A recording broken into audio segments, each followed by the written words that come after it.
بسم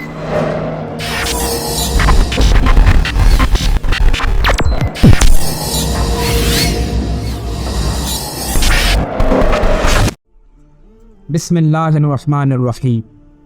کہ محمد سے وفات نے تو ہم تیرے ہیں، یہ جہاں عزیز ہے کیا لوح قلم تیرے۔ السلام علیکم، میرا نام وقار یعقوب ہے اور آپ دیکھ رہے ہیں ابان ولاگز۔ دوستوں، رسول کائنات صلی اللہ علیہ وآلہ وسلم کے چرچے جانے کب سے ہو رہے ہیں، کہاں کہاں ہو رہے ہیں، کیسے کیسے ہو رہے ہیں، یہ اپنے محبوب کریم صلی اللہ علیہ وآلہ وسلم کو چاہنے والا رب کریم ہی بخوبی جانتا ہے۔ کائنات ارضی میں آپ صلی اللہ علیہ وآلہ وسلم کے ظہور سے پہلے حضرت جبریل امین علیہ السلام سے مکالمے میں رسول کائنات صلی اللہ علیہ وآلہ وسلم کی جلوہ فرمائی کی ایک جھلک کتب احادیث میں مذکور اور محفوظ ہے۔ رسول کریم صلی اللہ علیہ وآلہ وسلم نے جب حضرت جبریل امین سے پوچھا کہ اے جبریل تمہاری عمر کتنی ہے، تو انہوں نے عرض کیا کہ یا رسول اللہ صلی اللہ علیہ وآلہ وسلم، شمال میں 70,000 سال کے بعد ایک ستارہ چمکتا ہے، میں نے اسے 72,000 بار دیکھا ہے۔ رسول کریم صلی اللہ علیہ وآلہ وسلم نے فرمایا جبریل وہ ستارہ میں ہی تھا۔ اس لیے دوستوں، میں بھی اللہ تعالیٰ کی توفیق سے اپنے ایمان کی بقا کے لیے آپ لوگوں کے لیے ذکر مصطفیٰ، سیرت مصطفیٰ، شان مصطفیٰ، عظمت مصطفیٰ، مدح مصطفیٰ، جمال مصطفیٰ صلی اللہ علیہ وآلہ وسلم کی ایک نایاب سیریز لے کر آپ کی خدمت میں حاضر ہوا ہوں۔ سیرت کی ویسے تو بے تحاشا کتابیں لکھی جا چکی ہیں، لیکن اس ڈیجیٹل دور میں جہاں یوٹیوب ہر خاص و عام کی دسترس میں ہے، اسی چیز کو مد نظر رکھتے ہوئے میں ایک مکمل اور جامع سیریز بعنوان شان مصطفیٰ صلی اللہ علیہ وآلہ وسلم کا آغاز کر رہا ہوں۔ اور دوستوں، اس طرح کی جامع سیریز اس سے پہلے آپ نے نہیں سنی ہوگی، جس میں رسول اللہ صلی اللہ علیہ وآلہ وسلم کی تمام زندگی کو مختصر لیکن جامع انداز میں بیان کیا جائے گا۔ دوستوں، اللہ تعالیٰ نے قرآن مجید میں ارشاد فرمایا وَرَفَعْنَا لَكَ ذِكْرَكَ، اے محبوب ہم نے آپ کی خاطر آپ کے ذکر کو بلند کیا۔ امام قاضی عیاض رحمہ اللہ نے اس آیت کی تفسیر میں ایک حدیث قدسی نقل کی ہے کہ اللہ تعالیٰ نے ارشاد فرمایا جعلتک ذکرا من ذکری فمن ذکرک ذکرنی، اے محبوب میں نے آپ کے ذکر کو اپنا ذکر بنایا، جس نے آپ کا ذکر کیا گویا اس نے میرا ذکر کیا۔ سبحان اللہ۔ دوستو، ہم رسول اللہ صلی اللہ علیہ وآلہ وسلم کا ذکر خیر کر کے اپنے ایمان کو جلا دیتے ہیں، ورنہ میری اور آپ کی حیثیت کیا کہ ہم اپنی گناہگار زبان سے اس ہستی کی شان بیان کریں جس کی شان ان کا رب خود بیان کرتا ہے۔ دوستوں، جیسے میں نے پہلے عرض کیا کہ یہ ایک مکمل سیریز ہے، اس میں ویڈیوز قسط وار اپلوڈ کی جائیں گی، اس لیے میری گزارش ہے کہ جن لوگوں نے چینل سبسکرائب نہیں کیا وہ چینل کو سبسکرائب کریں اور بیل آئیکن کو لازمی دبائیں تاکہ ہر آنے والی نئی ویڈیو آپ تک جلد از جلد پہنچے۔ دوستوں، آپ لوگ کوشش کیجیے گا کہ تمام اقساط کو مکمل سماعت کیجیے۔ انشاءاللہ یہ سیریز مکمل ہونے تک آپ لوگ سیرت مصطفیٰ صلی اللہ تعالیٰ علیہ وآلہ وسلم کے متعلق ایک جامع معلومات کے حامل ہوں گے۔ دوستوں، رسول اللہ صلی اللہ تعالیٰ علیہ وآلہ وسلم کی محبت ہمارے ایمان کا سب سے اہم جز ہے، بلکہ محبت رسول صلی اللہ علیہ وآلہ وسلم کے بغیر ہمارا ایمان مکمل ہی نہیں ہو سکتا۔ انشاءاللہ آج کی ویڈیو میں ہم محبت رسول صلی اللہ تعالیٰ علیہ وآلہ وسلم اور تعظیم رسول صلی اللہ تعالیٰ علیہ وآلہ وسلم کو قرآن اور حدیث کی روشنی میں سمجھنے کی کوشش کریں گے۔ ہر وہ شخص جس کو اللہ تعالیٰ نے ایمان اور عقل و فہم کی دولت عطا فرمائی ہے، وہ یقین کے ساتھ جانتا ہے کہ حب مصطفیٰ صلی اللہ علیہ وآلہ وسلم ایمان کی روح ہے۔ کسی شاعر نے کیا خوب کہا ہے کہ محمد کی محبت دین حق کی شرط اول ہے، اسی میں ہو اگر خامی تو سب کچھ نامکمل ہے۔ شریعت مطہرہ نے ہر مسلمان پر حضور پر نور شافع یوم النشور صلی اللہ علیہ وآلہ وسلم کی محبت اس کے تمام عزیز و اقارب سے زیادہ لازم کی ہے۔ چنانچہ قرآن مجید سورہ توبہ آیت نمبر 24 میں اللہ تعالیٰ نے ارشاد فرمایا میرے حبیب فرما دیجئے کہ اے لوگوں، تمہارے باپ، تمہارے بیٹے، تمہارے بھائی، تمہاری عورتیں، تمہارا کنبہ، تمہارے کمائی کے مال اور وہ تجارت جس کے نقصان کا تمہیں ڈر رہتا ہے اور تمہارے پسند کے مکان، ان میں سے کوئی چیز بھی اگر تمہیں اللہ اور اس کے رسول اور اس کی راہ میں جہاد کرنے سے زیادہ محبوب ہیں تو انتظار کرو کہ اللہ اپنے عذاب اتارے، اور اللہ تعالیٰ فاسقوں کو راہ نہیں دیتا۔ سورہ توبہ آیت نمبر 20 میں اللہ تعالیٰ نے ارشاد فرمایا، مدینے والوں اور ان کے گرد دیہات والوں کو لائق نہ تھا کہ وہ رسول اللہ صلی اللہ علیہ وآلہ وسلم سے پیچھے بیٹھے رہیں، اور نہ یہ کہ ان کی جان سے اپنی جان پیاری سمجھیں۔ دوستوں، حضرت انس بن مالک رضی اللہ تعالی عنہ فرماتے ہیں کہ نبی کریم صلی اللہ علیہ وآلہ وسلم نے ارشاد فرمایا، لا یؤمن احدکم حتی اکون احب الیہ من والدہ وولدہ والناس اجمعین، کہ تم میں سے کوئی شخص اس وقت تک مومن نہیں ہوگا جب تک میں اس کے نزدیک اس کے ماں باپ اور اولاد اور سب آدمیوں سے زیادہ محبوب نہ ہو جاؤں۔ اور انہی حضرت انس بن مالک رضی اللہ تعالیٰ عنہ سے ایک اور روایت ہے کہ نبی کریم صلی اللہ علیہ وآلہ وسلم نے ارشاد فرمایا کہ جس میں 3 خصلتیں ہوں وہ ایمان کی لذت اور حلاوت پا لے گا۔ ایک یہ اللہ تعالیٰ اور اس کا رسول اس کو تمام ماں سوا سے زیادہ پیارے ہوں، دوسری یہ کہ وہ کسی آدمی سے صرف اللہ کے لیے محبت کرے، اور تیسری یہ کہ وہ کفر میں لوٹ جانا ایسا برا سمجھے جیسا کہ آگ میں پھینکا جانے کو برا سمجھتا ہے۔ دوستو، حضرت سہل بن عبداللہ التستری رحمۃ اللہ تعالیٰ علیہ فرماتے ہیں کہ جو ہر حالت میں رسول اللہ صلی اللہ علیہ وآلہ وسلم کو اپنا مالک نہ جانے اور اپنی ذات کو ان کی ملکیت میں نہ سمجھے، وہ حلاوت سنت سے محروم ہے، کیونکہ آپ صلی اللہ علیہ وآلہ وسلم کا فرمان ہے کہ تم میں سے کوئی مومن نہیں ہو سکتا جب تک کہ میں اس کی جان سے زیادہ اس کو محبوب نہ ہو جاؤں۔ دوستوں، ان آیات اور حدیث سے معلوم ہوا کہ اللہ تعالیٰ اور اس کے رسول مقبول صلی اللہ علیہ وآلہ وسلم کی محبت ماں باپ اور اولاد، عزیز و اقارب، دوست و احباب، مال و دولت، مسکن و وطن اور اپنی جان غرض کے ہر چیز کی محبت سے زیادہ ضروری اور لازم ہے۔ اور اگر کوئی اللہ تعالیٰ اور اس کے رسول صلی اللہ علیہ وآلہ وسلم کے ساتھ عقیدت و محبت نہ رکھے یا ان کی مخالفت کرے تو خواہ وہ کتنا ہی قریبی کیوں نہ ہو، اس سے دوستی اور محبت رکھنا جائز نہیں۔ سورہ توبہ آیت نمبر 23 میں اللہ تعالیٰ نے ارشاد فرمایا، اے ایمان والو، اپنے باپ اور بھائیوں کو بھی دوست نہ بناؤ اگر وہ ایمان پر کفر کو پسند کرے، اور جو تم میں سے ان سے دوستی کرے گا وہی ظالموں میں سے ہے۔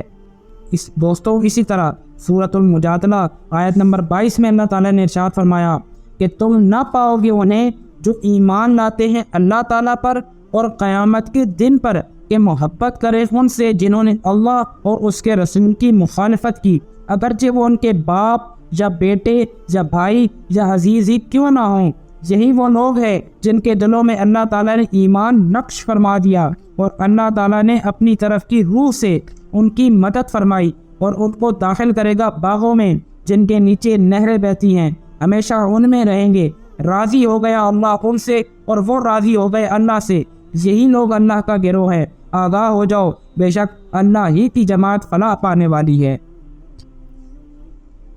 دوستوں، ان آیتوں سے صراحتاً ثابت ہوا کہ جو لوگ اللہ اور رسول کی مخالفت کریں اور ایمان پر کفر کو پسند کریں، اگرچہ وہ بہت ہی زیادہ قریبی ہوں، ان سے دوستی اور محبت رکھنا جائز نہیں بلکہ ظلم ہے اور بے دینی ہے۔ اس مضمون کی متعدد آیتیں اور حدیثیں موجود ہیں۔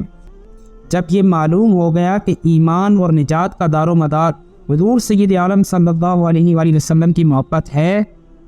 تو جس مومن کے دل میں آپ کی محبت کامل ہوگی اس کا ایمان بھی کامل ہوگا، ورنہ ناقص، اور اگر آپ کی محبت مطلقاً نہیں تو وہ قطع ایمان سے محروم ہے۔ دوستوں، اب ہم بات کرتے ہیں معیار محبت کی،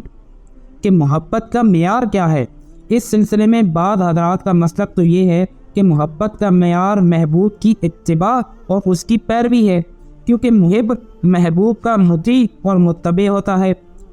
جیسے کہتے ہیں کہ ان المحب لمن یحب المطیع، اور قرآن مجید میں اللہ تعالیٰ نے ارشاد فرمایا کہ میرے حبیب آپ فرما دیجئے کہ اے لوگو، اگر تم اللہ تعالیٰ سے محبت رکھتے ہو تو میری اتباع کرو، پھر اللہ بھی تم سے محبت کرے گا۔ آیت مبارکہ سے معلوم ہوا کہ محبت کی شرط اتباع اور اطاعت ہے، لہذا جو گروہ متبع سنت اور پابند شریعت ہے وہی رسول اللہ صلی اللہ علیہ وآلہ وسلم کا محب اور صحیح معنی میں مومن ہے۔ دوستوں، اس کے متعلق عرض یہ ہے کہ اتباع اور اطاعت جسے معیار محبت قرار دیا گیا ہے، اس سے کیا مراد ہے؟ کیا حضور صلی اللہ علیہ وآلہ وسلم کے اقوال مبارکہ اور اعمال مقدسہ کے مطابق مطلقاً عمل کرنے کا نام اتباع اور اطاعت ہے، یا اس میں کوئی قید بھی ملحوظ ہے؟ اگر مطلق عمل یعنی حضور صلی اللہ علیہ وآلہ وسلم کی ان اعمال مقدسہ کو صرف نقل کو اتباع و اطاعت قرار دیا جائے جن کی موافقت شرعاً مطلوب ہے، تو وہ منافقین اور دشمنان دین بھی حضور صلی اللہ علیہ وآلہ وسلم کے متبع اور اللہ تعالیٰ کے محبوب قرار پائیں گے، جو باوجود منافق ہونے اور اپنے دل میں سرکار دو عالم صلی اللہ علیہ وآلہ وسلم کی عداوت رکھنے کے نماز، روزہ اور دیگر اعمال حسنات کرتے تھے، بلکہ صحیح احادیث میں یہاں تک وارد ہوا ہے کہ ایک بے دین اور گمراہ قوم آخر زمانہ میں پیدا ہوگی، وہ قرآن پڑھے گی مگر قرآن ان کے حلق سے نیچے نہیں اترے گا۔ سچے اور خالص مسلمان ان کی نمازوں کے مقابلے میں اپنی نمازوں کو حقیر جانیں گے، ان کی زبانیں شکر سے زیادہ شیریں ہوں گی اور دل بھیڑیوں کی مثل ہوں گے، ان کے پاجامے ٹخنوں سے اونچے اور سر منڈے ہوئے ہوں گے۔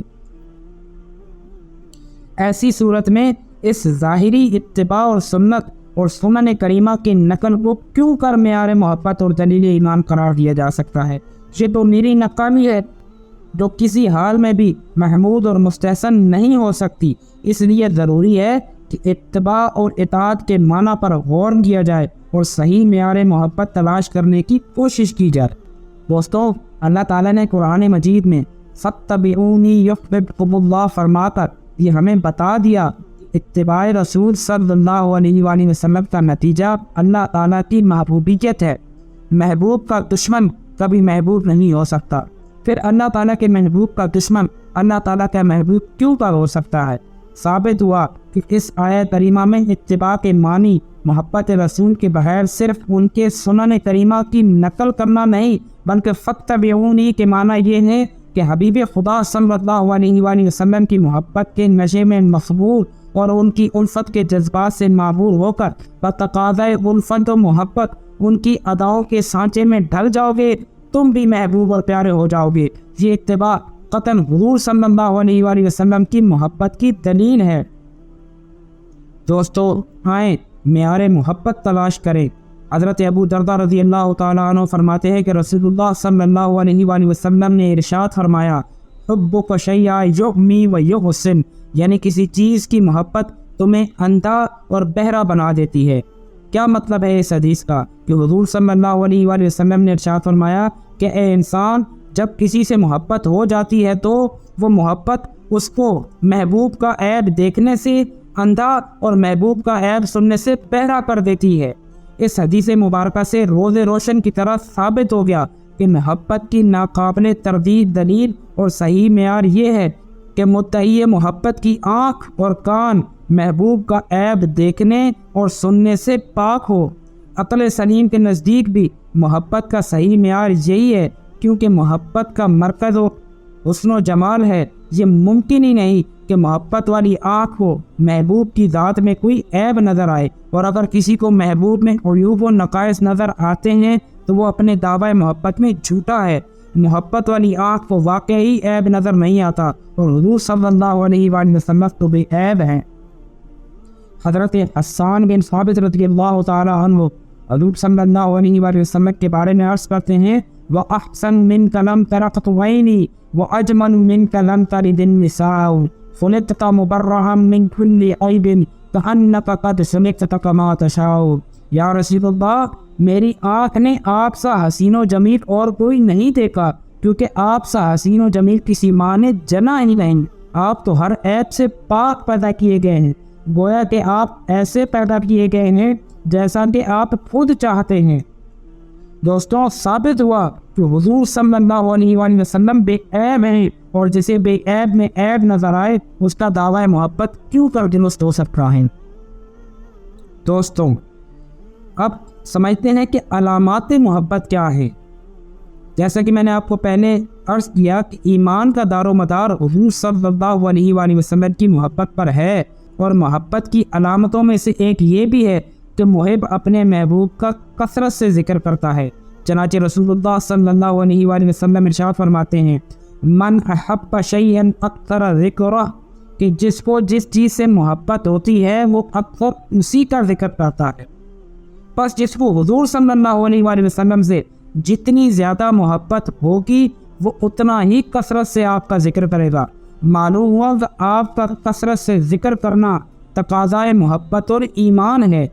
علامہ محاسبی رحمۃ اللہ تعالیٰ علیہ فرماتے ہیں کہ محبوں کی علامت یہ ہے کہ وہ محبوب کا ذکر کثرت سے دائمی طور پر اسی طرح کرتے ہیں کہ نہ تو کبھی ذکر سے جدا ہوتے ہیں اور نہ کبھی چھوڑتے اور نہ کبھی کوتاہی کرتے ہیں۔ اور حکماء کا اس پر اجماع ہے کہ محب محبوب کا ذکر کثرت سے کرتا ہے، اور محبوب کا ذکر محبوں کے دلوں پر ایسے غالب ہوتا ہے کہ نہ تو وہ اس کا بدل چاہتے ہیں اور نہ ہی اس سے پھرنا۔ اور اگر ان کے محبوب کا ذکر اس سے جدا ہو جائے تو ان کی زندگی تباہ ہو جائے، اور وہ کسی چیز میں لذت اور حلاوت نہیں پاتے جو ذکر محبوب میں پاتے ہیں۔ حضور صلی اللہ علیہ وآلہ وسلم کی محبت کی علامتوں میں سے یہ ہے کہ آپ کے ذکر شریف کے وقت آپ کی تعظیم کی جائے، اور خصوصاً آپ کے نام مبارک کے سننے کے وقت عاجزی اور انکساری کا اظہار کیا جائے۔ حضرت امام قاضی عیاض رحمۃ اللہ تعالیٰ علیہ فرماتے ہیں کہ آپ صلی اللہ علیہ وآلہ وسلم کی محبت کی علامتوں میں سے یہ بھی ہے آپ کی زیارت اقدس کا بہت زیادہ شوق ہو، کیونکہ ہر محب اپنے محبوب صلی اللہ علیہ وآلہ وسلم کی ملاقات کو محبوب رکھتا ہے، اور آپ صلی اللہ علیہ وآلہ وسلم کی محبت کی علامت میں سے یہ بھی ہے کہ آپ کا محب آپ کے ذکر شریف سے روحانی لذت اور سرور پائے، اور آپ کے نام و مبارک کے سننے کے وقت خوش ہو جائے۔ دوستوں، یہ بات یاد رکھیے کہ رسول اللہ صلی اللہ علیہ وآلہ وسلم کا ذکر خدا ہے۔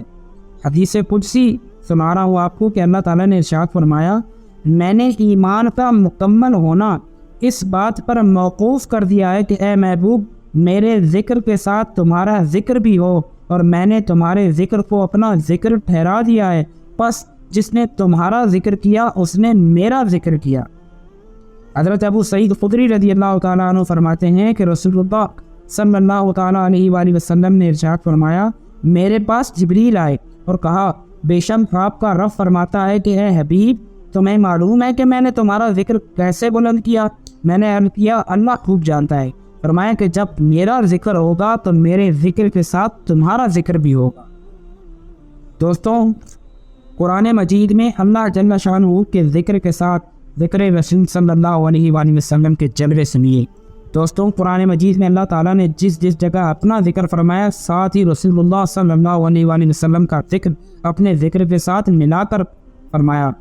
میں چند آیات آپ سب لوگوں کے سامنے پیش کر رہا ہوں۔ اللہ تعالیٰ نے ارشاد فرمایا، لِتُؤْمِنُوا بِاللَّهِ وَرَسُولِهِ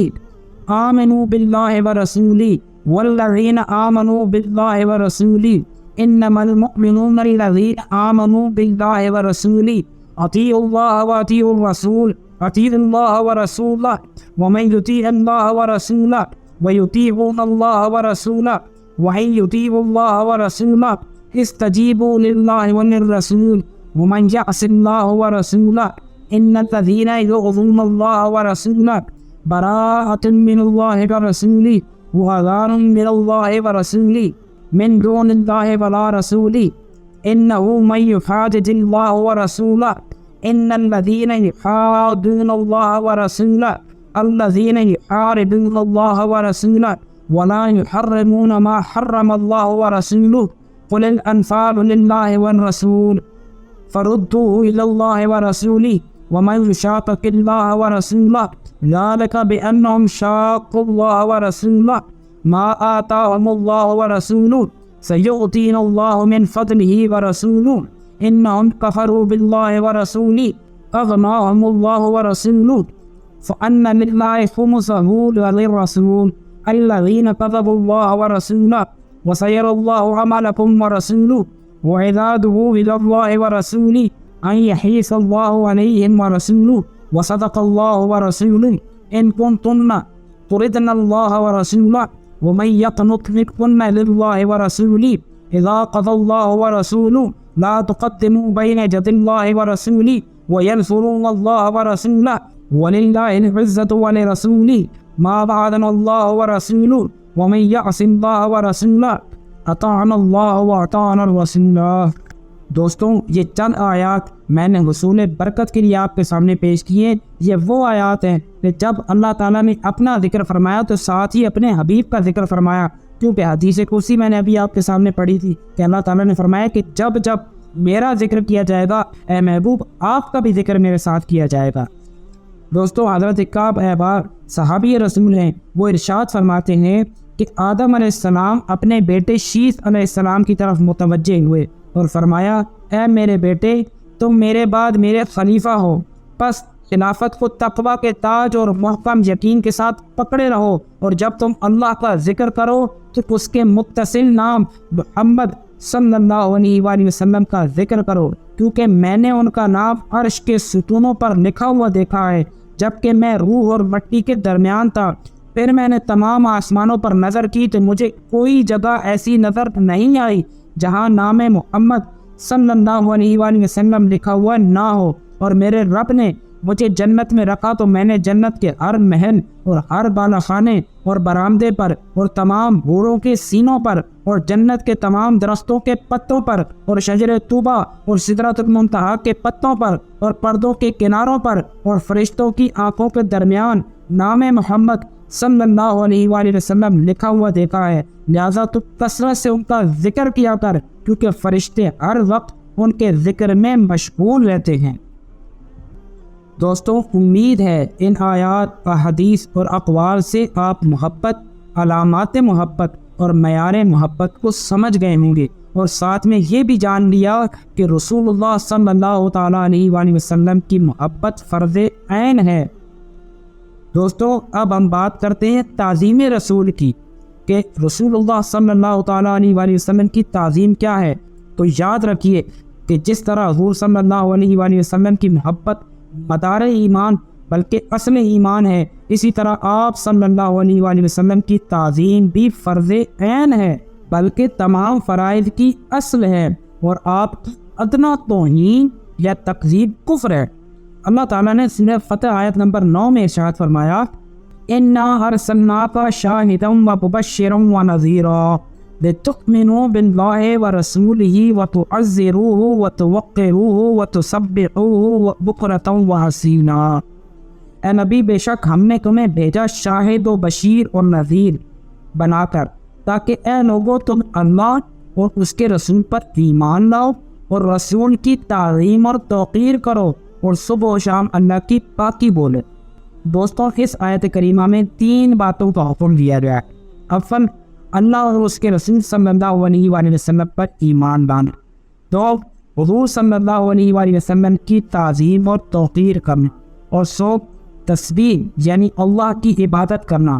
ایمان کو پہلے اس لیے رکھا کہ بغیر ایمان تعظیم کا کچھ فائدہ نہیں، اور تعظیم حبیب صلی اللہ علیہ وآلہ وسلم عبادت پر مقدم اس لیے فرمایا کہ بغیر تعظیم کے عمر بھر کی عبادت بیکار اور مردود ہے۔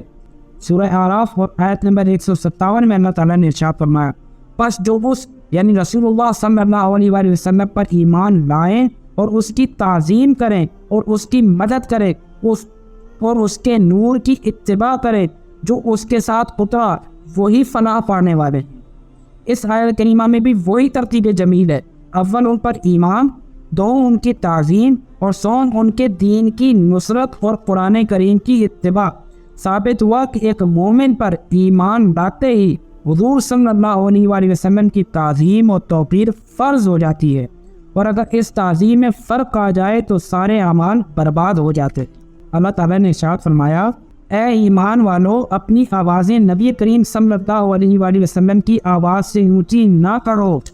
اور ان کی حضور میں بات چلا کر نہ کہو جیسے آپس میں ایک دوسرے کے سامنے چلاتے ہو کہ کہیں تمہارے اعمال برباد نہ ہو جائیں اور تمہیں خبر بھی نہ ہو۔ بے شک وہ جو اپنی آوازیں رسول اللہ صلی اللہ علیہ وآلہ وسلم کے حضور پست کرتے ہیں وہ وہی ہیں جن کا دل اللہ تعالیٰ نے پرہیزگاری کے لیے پرکھ لیا ہے، ان کے لیے بخشش اور بڑا اجر و ثواب ہے۔ اس آیت کریمہ میں بارگاہ رسالت مآب صلی اللہ علیہ وآلہ وسلم کا ادب و احترام اور اجلال و اکرام تعلیم فرمایا گیا ہے کہ ادب و احترام کا پورا لحاظ رکھیں، ورنہ نیکیوں کے برباد ہونے کا اندیشہ ہے۔ اور پھر جب صحابہ کرام رضوان اللہ تعالیٰ علیہم اجمعین نے اس پر پورا عمل کیا اور خدمت اقدس نے بہت ہی پست آواز سے عرض و معروض کرتے، اللہ تعالیٰ نے ان کی تعریف فرمائی اور ان کو عظیم الشان مجدے سنائے، اور جنہوں نے ترک ادب کیا ان کو بے عقل بتایا۔ چنانچہ سورہ حجرات آیت نمبر 5 میں اللہ تعالیٰ نے فرمایا، بے شک وہ جو اے حبیب تمہارے حجروں کے باہر سے پکارتے ہیں ان میں اکثر بے عقل ہیں، اور اگر وہ صبر کرتے یہاں تک کہ تم خود ان کے پاس تشریف لاتے تو یہ ان کے لیے بہتر تھا، اور اللہ بخشنے والا مہربان ہے۔ یہ آیت وفد بنی تمیم کے حق میں نازل ہوئی جبکہ وہ دوپہر کے وقت حضور صلی اللہ علیہ وآلہ وسلم کی خدمت میں حاضر ہوئے اور آپ اس وقت آرام فرما رہے تھے۔ انہوں نے آپ کا نام لے کر پکارنا شروع کیا، آپ باہر تشریف لائے۔ اس پر فرمایا گیا کہ اس طرح آپ کو پکارنا ادب کے خلاف اور جہالت اور بے عقلی ہے، بلکہ بہتر یہ تھا کہ یہ لوگ اتنا صبر کرتے کہ آپ ان کے پاس خود تشریف لاتے۔ سورہ بقرہ میں اللہ تعالیٰ نے ارشاد فرمایا، اے ایمان والو ہمارے حبیب کو رائنا نہ کہو، اور یوں عرض کرو کہ حضور ہم پر نظر رکھی اور سن لو، کافروں کے لیے دردناک عذاب ہے۔ حضور صلی اللہ علیہ وآلہ وسلم جب صحابہ کو کچھ تعلیم و تلقین فرماتے تو وہ کبھی کبھی درمیان میں عرض کرتے، رائنا یا رسول اللہ، یعنی حضور ہمارے حال کی رعایت فرمائیے، یعنی کلام کو دوبارہ ارشاد فرمائیے، کلام اقدس کو اچھی طرح سمجھ لینے کا موقع دیجیے۔ یہی نہ رائنا یہود کی زبان میں گستاخی اور بے ادبی کا لفظ تھا، انہوں نے یہی لفظ گستاخی اور بے ادبی کی نیت سے بولنا شروع کر دیا۔ اس پر یہ آیت کریمہ نازل ہوئی کہ اے ایمان والو ایسا کلمہ ہمارے حبیب صلی اللہ علیہ وآلہ وسلم کے متعلق مت کہو جس سے کسی دشمن کو گستاخی اور بدگوئی کا موقع مل جائے۔ معلوم ہوا کہ حضور صلی اللہ علیہ وآلہ وسلم کی تعظیم اور توقیر اور ان کی جناب میں کلمات ادب عرض کرنا فرض ہے، اور جس کلمے میں ترک ادب کا شائبہ بھی ہو، شک بھی ہو، وہ بھی زبان پر لانا منع ہے۔ دوستوں غور کریں کہ اللہ تبارک و تعالیٰ نے دیگر تمام انبیاء اکرام علیہ السلام کو ان کے ذاتی نام سے خطاب فرمایا، جیسے فرمایا یا آدم، یا نوح، یا ابراہیم، یا موسیٰ، یا عیسیٰ، یا داؤد، یا زکریا، یا یحییٰ، مگر جب بات آئی اپنے حبیب صلی اللہ علیہ وآلہ وسلم کو تو کہیں ذاتی نام سے خطاب نہیں کیا، بلکہ نہایت پیارے انداز میں فرمایا یا ایھا النبی، یا ایھا الرسول، یا ایھا المزمل، یا ایھا المدثر، اور کہیں طٰہٰ، کہیں یاسین۔ اسی طرح پہلی امتیں بھی اپنے نبیوں کو ان کے ذاتی نام سے خطاب کرتی تھی۔ خود قرآن کریم میں موجود ہے کہ موسیٰ علیہ السلام کی قوم نے کہا یا موسیٰ اجعل لنا الہا کما لہم آلہہ، اور عیسیٰ علیہ السلام کے بارے میں ان کی قوم نے قول نقل کیا کہ اذ قال الحواریون یا عیسیٰ ابن مریم، مگر اللہ تعالیٰ نے اپنے حبیب صلی اللہ علیہ وآلہ وسلم کی امت کو حکم دیا لا تجعلوا دعاء الرسول بینکم کدعاء بعضکم بعضا، کہ رسول صلی اللہ علیہ وآلہ وسلم کے پکارنے کو آپس میں ایسا نہ ٹھہراؤ جیسا کہ تم ایک دوسرے کو پکارتے ہو، یعنی جب آپ کو پکارا جائے تو عام لوگوں کی طرح ذاتی نام سے یا محمد یا احمد کہہ کر نہیں پکارا جائے گا، بلکہ ادب و تکریم اور توقیر و تعظیم کے ساتھ یا نبی اللہ، یا رسول اللہ، یا حبیب اللہ، یا رحمت للعالمین صلی اللہ علیہ وسلم کہہ کر پکارا جائے گا۔ دوستو صلح حدیبیہ کے بعد جب عروہ بن مسعود ثقفی اپنی قوم میں واپس آئے تو آ کر کہا کہ ہے قوم،